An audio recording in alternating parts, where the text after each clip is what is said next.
পরিবর্তন ঘটে। যেমন আমি 2022 সালের এপ্রিল মাস থেকে এই দায়িত্ব বহন করে এসেছি। আমাকে জেলা নেতৃত্ব থেকে দায়িত্ব দেওয়া হয়েছিল জেলার থেকে, তারপরে আপনারাও আমাকে সভাপতি হিসাবে মেনে নিয়েছিলেন এবং সেইভাবে আমি কাজ করে চলেছিলাম। 2022 সালের থেকে শুরু করে আজকে 2025 সাল। গতকাল রাতে আমরা আমাদের নতুন সভাপতি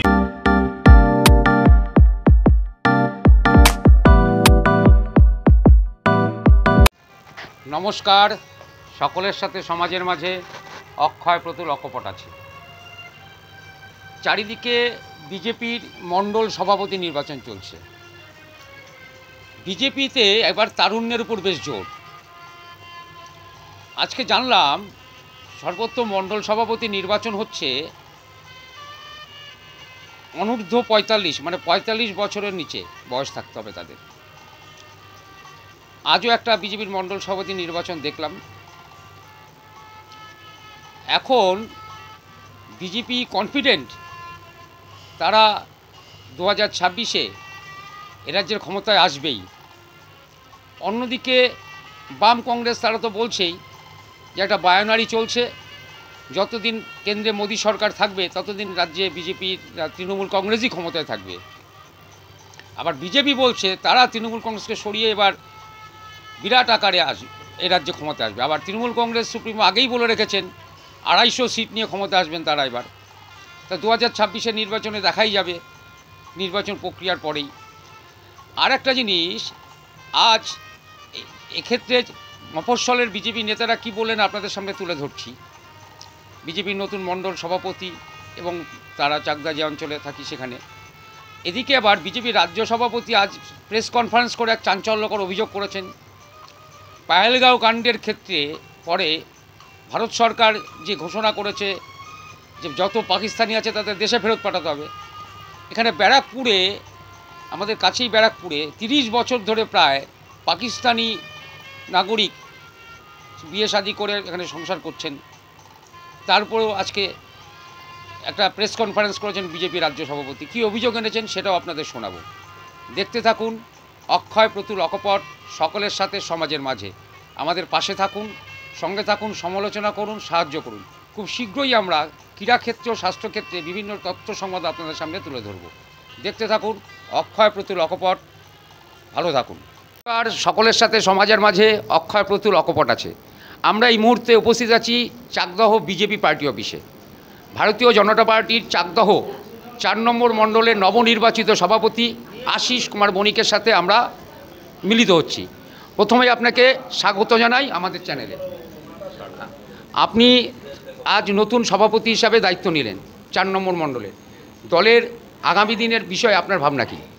দলের আগামী দিনের বিষয়ে ভাবনা বলতে আমাদের দলের সিট বৃদ্ধি বাড়াতে হবে, মানুষের উন্নয়ন করতে হবে। চাকদারবাসী যারা আছে, চাকদায় অনেক প্রবলেম আছে, সেগুলো আস্তে আস্তে আমাদের সব সলভ করতে হবে।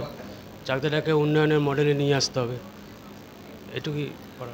আর আপনাদের যে এই গত বিধানসভায় এবং লোকসভায় এখানে চাকদা ভালো লিড পেয়েছিলেন, এবার কি লিড বাড়বে না আর 100% বাড়বে?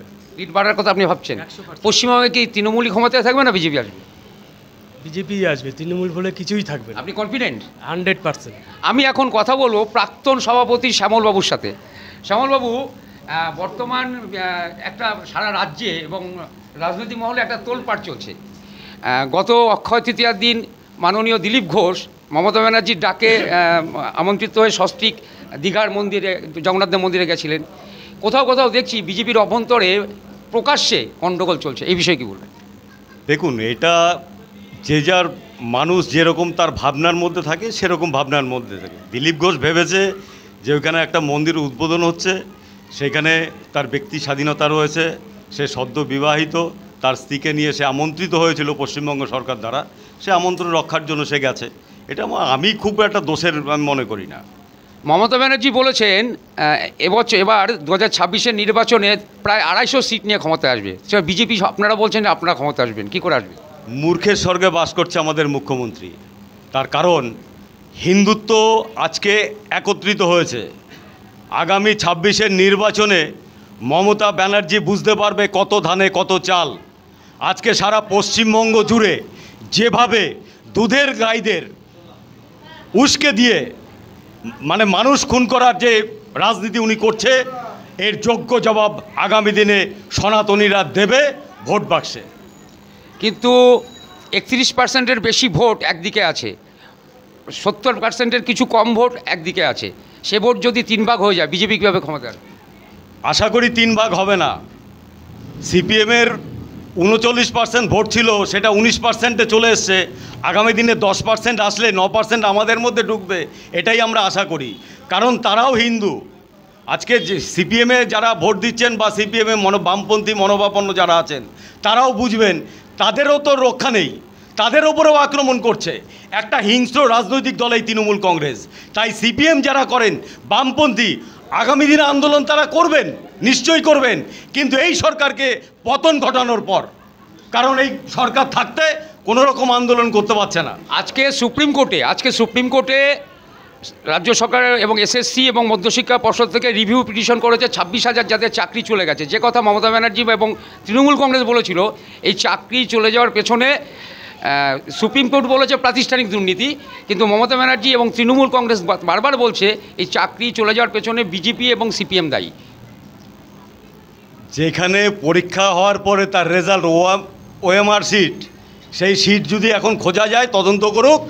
এখানকার মানে সিআইডি যদি তদন্ত করে বা সিবিআইকে যদি তদন্ত করা যায়, ওই কালীঘাটে ব্যানার্জি বাড়ির পাওয়া যাবে ওই ওএমআর সিট, এটা আমি আশা রাখি। কারণ টোটালটাই আজকে টোটাল শিক্ষা প্রতিষ্ঠানটা জেলে, টোটালটাই দুর্নীতি হয়েছে।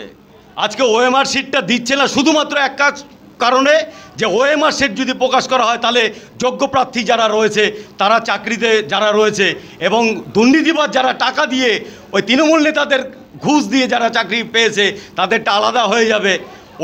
তখন ওই যারা চাকরিহারারা তখন ওই তৃণমূল নেতাদের কাছে গিয়ে ধরবে যে আপনাদের কাছে টাকা দিয়েছিলাম, আপনারা টাকাটা ফেরত দিন। ওই জন্য সব গুলিয়ে টুলিয়ে একাকার করে দিয়েছে, ওএমআর সিট পাওয়া যাচ্ছে না। কেন পাওয়া যাবে না? আজকে যে কোনো স্কুলের শিক্ষা প্রতিষ্ঠানে একটা পরীক্ষা হলে সেখানে তার একটা গার্জিয়ান যদি আসে যে ভাই আমি রিভিউ করব, আমার স্টুডেন্টটা, আমার ছেলেটা কেমন পরীক্ষা দিয়েছে, আমি একটু দেখতে যাব। হেডমাস্টার নিঃসন্দেহে সেই কাগজটা বের করে নিয়ে এসে দেখবে যে দাদা এই দেখুন আপনার ছেলের এই বানানগুলো ভুল হয়েছে, এই কারণের জন্য এই নাম্বারটা পেয়েছে। আজকে ওএমআর সিট নেই, আশ্চর্যজনক। এইখানেই তো দুর্নীতি। আচ্ছা, আমি নতুন সভাপতিকে আর একটা প্রশ্ন করব।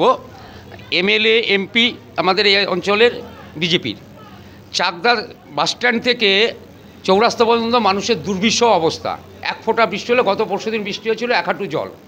এ বিষয়ে আপনারা কি আপনাদের এমএলএ এমপির সাথে কথা বলে সুরাহার কোনো ব্যবস্থা করবেন? দেখুন, আমি কেবল সদ্য সভাপতি হয়েছি, এটা আমার মাথায় আছে। যেহেতু চাকদায় আমার বাড়ি, আমি এই ব্যাপারটা জানি। এখন যেহেতু আমি দায়িত্বটা পেয়েছি, আমাদের এমএলএ এমপি দুজনকে নিয়ে আমরা এই ব্যাপার নিয়ে আলোচনা করব। যেটা করলে সুরাহা হয় আমরা সেটাই ব্যবস্থা করব। আপনাকে এই বিষয়ে প্রশ্ন করি, আপনি তো দীর্ঘদিন ধরে বিজেপি করছেন এবং আপনি প্রাক্তন সভাপতিও। হ্যাঁ, বিষয়টা হচ্ছে আমার এমপি বা আমার এমএলএ যখন মানুষের দুর্দশার কথা ভেবে আমরা পৌরসভায় বা পঞ্চায়েত অফিসে অর্থাৎ বিডিও অফিসে যখন যাই, বিডিওর সঙ্গে কথা বলি, আমার চাকদা চেয়ারম্যানের সঙ্গে কথা বলেছি যে অন্তত সাধারণ নাগরিকদের কথা চিন্তা করে, সাধারণ মানুষের কথা চিন্তা করে, ব্যবসায়ীদের কথা চিন্তা করে অন্তত এইটার একটু সংস্কার করুন। আমরা অর্থ দিচ্ছি, আমার এমএলএ আমার এমপি অর্থ সাহায্য করতে চেয়েছে, কিন্তু ওরা নিতে অক্ষম। তার কারণ মানুষ জেনে যাবে যে এখানে রাস্তাটা তৈরি করার জন্য এমএলএ বা এমপি কোটার টাকা দিয়ে রাস্তাটা তৈরি করা হয়েছে। ওরা তো বলছে এমএলএ এমপি কোনো সহযোগিতা করে না। সহযোগিতা নেয় না, তো নিচ্ছে না। নিলে তো সবাই জানবে, সাধারণ মানুষ জানবে যে ওনার ওই এমপি ফান্ডের অর্থ দিয়ে বা এমএলএ ফান্ডের অর্থ দিয়ে রাস্তাটা সংস্কার হয়েছে। মানুষ আরও বেশি বিজেপির প্রতি উদ্বুদ্ধ হবে, সেই ভয়ের চড়ে তৃণমূল কংগ্রেস এই নেয় না। তার একটা উদাহরণ দিচ্ছি, আপনি আপনার প্রেসের থেকে চাকদা ভুবন মোহিনী বিদ্যাপীঠে আপনি যান, সেখানের হেডমাস্টার মশাই তার একটা বিদ্যালয় সংস্কারের জন্য 12 লক্ষ টাকা আমাদের এমএলএ ফান্ডের থেকে তাকে দেওয়া হয়েছিল। সে সেটা গ্রহণ করার পরের দিন এসে আবার এমএলএকে ফোন করে সেই টাকা ফেরত দিয়ে বলেছে যে স্যার আমি এই টাকাটা গ্রহণ করতে পারবো না, আমার উপরে রাজনৈতিক চাপ আছে, এই টাকা নিলে আমার হয়তো এই স্কুল থেকে চলে যেতে হবে। এই হচ্ছে পশ্চিমবঙ্গের পরিস্থিতি। এখানে উন্নয়ন ওরা করতে দেবে না, তাই আমার এমপি এমএলএ করতে চাইলেও এরা করতে দেবে না।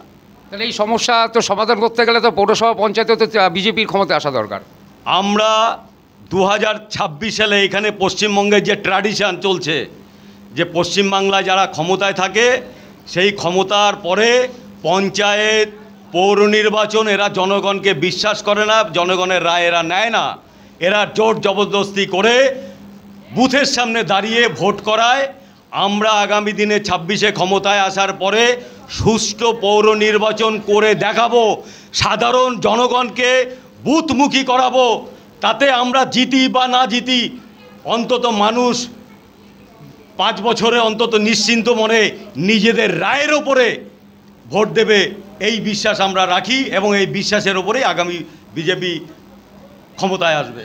আপনারা শুনলেন বিজেপির অন্যতম নেতা চাকদা শ্যামলবাবু একটা ভয়ঙ্কর অভিযোগ আনলেন। আমার মিডিয়া যারা দেখবেন এটা লক্ষ্য রাখবেন, চাকদহ ঘুগিয়া ভুবনমোহিনী বিদ্যালয়ে এমএলএ ফান্ডের টাকা নিয়েও ফেরত দিয়েছে, এটা আজকে জানতে পারলাম। চাকদার মানুষও আপনাদের জ্ঞাতার্থে রাখছি। আপনাদের ধন্যবাদ। সকলের সাথে সমাজের মাঝে অক্ষয় প্রতুল অকপট আছে, দেখতে থাকুন।